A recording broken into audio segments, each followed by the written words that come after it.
Hello friends, only study YouTube channel पर आपका स्वागत है। तो आज का आर्टिकल शुरू करने से पहले हम लोग एक मार्क ट्वेन द्वारा कोट से शुरू करेंगे। मार्क ट्वेन का एक स्टेटमेंट है, a lie can travel halfway around the world while the truth is putting on its shoes. इसका मतलब है कि सच जब तक स्टार्टिंग होता है उससे पहले ही झूठ आधा सफर पूरा कर चुका होता है। इसका सेंस है, अगर मान लीजिए आज के डेट में देखा जाए जिस तरह से सोशल मीडिया का दौर है, जब तक हम लोग कोई बात को या कोई भी निगेटिव बातें होती हैं, जैसे यूट्यूब या किसी भी सोशल मीडिया प्लेटफॉर्म पर आती है तो तुरंत स्प्रेड कर जाती है। यूट्यूब का ऐसा लोगोरिदम भी होता है। तो चलिए आज का हम आर्टिकल शुरू करते हैं, और इसका आर्टिकल का नाम है needed a pro people politics, जिसे general secretary communist party of India के द्वारा लिखा गया है। तो स्टार्ट करते हैं अपने आर्टिकल्स को और देखते हैं इनके द्वारा क्या क्या बातें की गई है। तो इनके अनुसार कहना है कि 100 साल पहले लगभग व्लादिमीर लेनिन ने कहा था कि कैपिटलिज्म की चरम स्थिति होती है इंपीरियलिज्म, अर्थात कैपिटलिज्म जब भी अपने चरम स्थिति में पहुंच जाता है, यानी टॉप पर पहुंच जाता है, तो उसका रिजल्टेंट होता है इंपीरियलिज्म अर्थात साम्राज्यवाद। विश्व में अगर बात करें जिस तरह से राइट विंग पॉलिटिक्स और फार राइट पॉलिटिक्स आज काम कर रही हैं, जो पॉपुलर होती जा रही हैं, उसके साथ वेस्ट में न्यू लिबरल पॉलिसीज भी आ रही हैं, जिसके तहत इमिग्रेंट्स और माइनॉरिटी के प्रति रवैया जो है सख्त होते जा रहा है और लोगों के प्रति एंगर डेवलपमेंट होते जा रहा है, जिससे हमारे धीरे धीरे जो डेमोक्रेटिक नॉर्म्स होते हैं वो खत्म होते जा रहे हैं, या यूँ कहें कि वर्स होते जा रहे हैं। इस आर्टिकल में मेनली देखेंगे कि राइट विंग के जितने भी कंट्रीज हैं उन डायरेक्टली डी राजा के द्वारा आलोचना की गई है, जिसमें वो वेस्ट के साथ साथ इंडिया के गवर्नमेंट या मोदी गवर्नमेंट के भी आलोचना करते नजर आ रहे हैं। और इसके साथ साथ वर्कर्स को किस तरह से बेनिफिट देने वाले पॉलिसीज बनाए जा सकते हैं, उससे रिलेटेड इस टॉपिक में मैक्सिमम बातें की गई है। इसी संदर्भ में देखें तो मोदी और ट्रम्प के बीच जो रिलेशन है उनको समझने की कोशिश करते हैं। इन दोनों देशों में अगर बोलें तो राइट विंग आइडियोलॉजी की गवर्नमेंट है।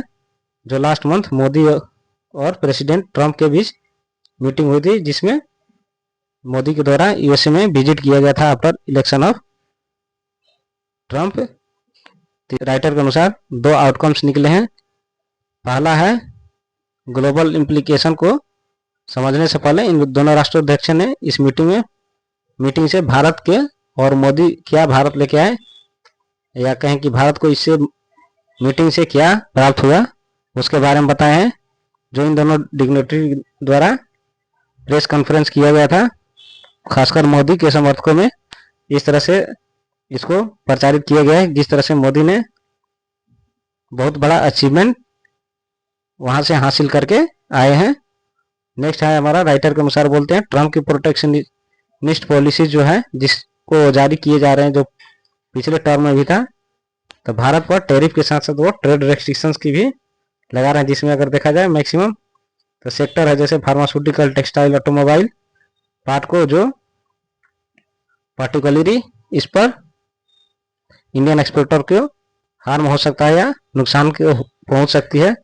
वहीं बात की जाए तो यूएसए गवर्नमेंट के द्वारा इस पर खुद प्रोडक्शन का जिम्मा लेने, यानी यूएसए में ही इस तरह की मैन्युफैक्चरिंग करने की जिम्मेवारी लेने की बात की जा रही है, जैसे फार्मास्यूटिकल, टेक्सटाइल, ऑटोमोबाइल्स में। इसके बाबत जो है वो उनका मानना है कि जिस तरह से मतलब ट्रम्प ने इन चीज़ों को रिप्रेजेंट किया है और ट्रेड वार को प्रमोट किया है, उसमें ना तो मोदी ने कोई स्ट्रॉन्ग स्टांस दिखाया और ना ही पब्लिकली इस इशू को एड्रेस किया है। यह ऐसा इसलिए हुआ राइटर के अनुसार कि मोदी जहां भी जाते हैं तो उनके हम लोग पिक्चर देखते हैं कि जो भी राष्ट्राध्यक्ष हैं उनको हैंडशेक करते हैं और जबरदस्त गले मिलते हैं। इसको हग हैंडशेक पॉलिसी बोला जाता है। तो इनके अनुसार मोदी जी ने हैंडशेक और हग पॉलिसी को ऊपर रखा है, न कि नेशनल इंटरेस्ट को या डिप्लोमेटिक एक्शंस को, जिसमें देश को नुकसान पहुंचता है। इनके अनुसार मोदी की यूएस विजिट कंप्लीट एक फेलियर रही है। ट्रम्प के इमिग्रेशन पॉलिसी की बात करें तो हंड्रेड्स ऑफ इंडियन जो भी वर्कर हैं या इमिग्रेंट्स रहे हैं, जिसमें स्किल वर्कर के साथ साथ एसाइलम सीकर भी थे, उनको इनह्यूमन तरीके से यूएसए से इंडिया डिपोर्ट किया गया था। इसके बावजूद भी मोदी इस पर ना ही कोई कंसर्न रेज किए और न ही किसी तरह की अपनी बातें यूएस गवर्नमेंट के सामने रखी। कम से कम इतना तो रख सकते थे कि मान लीजिए इनह्यूमन तरीके से न उनकी बेसिक ह्यूमन राइट्स की भी परवाह किया जा सकता है, क्योंकि कुछ इमेज ऐसे भी देखने को मिल रहे थे जिसमें डिपोर्टीज जो हैं उनके पैरों में बेड़ियां बांध दी गई थी। ये कंप्लीट इन वायलेशन है ह्यूमन राइट्स का। इसके बावजूद भी मोदी ने इस कंसर्न को रेज नहीं किया, यह ऐसा राइटर का मानना है। राइटर मोदी जी पर विलफुली अपीजमेंट करने का आरोप लगा रहे हैं, यानी वाशिंगटन को खुश करने की कोशिश करने का आरोप लगा रहे हैं, यानी इनकी मित्रता में कोई बाधा नहीं आनी चाहिए, बाकी देश का इंटरेस्ट इनके लिए पीछे हो सकता है। राइटर के अनुसार ट्रंप की एग्रेसिव इकोनॉमिक पॉलिसीज के साथ साथ फॉरेन पॉलिसी द्वारा ब्रिक्स जैसे मल्टीलेटरल जितने भी हैं अलायंस हैं उसको डिसमेंटल करने का प्रयास किया जा रहा है, यानी तोड़ने का प्रयास किया जा रहा है। ट्रंप सरकार अपनी नीतियों को थ्रेट करके डिप्लोमेटिक मैनेवरिंग के द्वारा फोर्सफुली इसे ट्रेड वार में ले जाना चाह रहे हैं, जिससे ब्रिक्स जैसे संस्थान आइसोलेट हो सके और इन पर सैंक्शन को बढ़ावा दे सके ट्रंप सरकार। अगर ऐसा बात किया जाए तो इसमें तो खैर आर्टिकल्स में नहीं है, जिसमें 100% टैरिफ की बात की गई थी यूएसए के प्रेसिडेंट द्वारा, जो ब्रिक्स समिट के बाद देखने को मिला था। हालांकि तब तक वो उस समय निर्वाचित हो गए थे, लेकिन एज ए प्रेसिडेंट काम करना चालू नहीं किया था ट्रंप ने। तो राइटर के अनुसार ट्रंप जो है यूनिपोलर वर्ल्ड बनाना चाह रहे हैं, जिसमें यूएसए डोमिनेट करे। और राइटर के अनुसार मोदी और ट्रंप के बीच भी मीटिंग का एक्सरसाइज डिप्लोमेसी की तरह देख रहे हैं, न कि एक डिप्लोमेटिक विजिट की तरह और रिलेशन की तरह। ये ग्लोबल राइट विंग्स फोर्सेस की तरफ इसे कंसोलिडेट करने का चाह रखने वाले देशों के तौर पर राइटर द्वारा इसे देखा जा रहा है। इसे इटली के प्रधानमंत्री जो है हमारे जॉर्जिया मेलोनी के मूवमेंट कोलैबोरेटिव कंजर्वेटिव मूवमेंट में क्लियर देखा जा सकता है, जिसमें ट्रंप को ग्लोबल पावर की तरफ प्रोजेक्ट किया गया है। ट्रंप के साथ साथ अर्जेंटीना के प्रेसिडेंट जो है जोवियर मेलोई, वहीं पीएम मोदी और मेलोनी ये खुद ग्लोबल रिप्रेजेंटेटिव के तौर पर प्रेजेंट कर रहे हैं। ये अलायंस कॉमन विजन के शेयर करने वाले हैं, जिसमें मुख्यतः 3 पॉइंट पर काम करने का प्रयास किया जा रहा है इन अलायंस के द्वारा। इसमें है, पहला है हमारा प्रोटेक्शनिज्म फॉर कैपिटल, दूसरा है सेपरेशन ऑफ लेबर राइट्स, और थर्ड है हमारा माइग्रेंट्स के तिरस्कार के प्रति भावना और माइनॉरिटी को सप्रेस करना। राइटर के अनुसार कहने का तात्पर्य यह है कि ये जितने भी राइट विंग्स पॉलिसी के कंट्रीज हैं वो वहीं लेबर का जो भी राइट्स होता है उसको भी सप्रेस किया जा रहा है, कैपिटलिज्म को प्रमोट किया जा रहा है।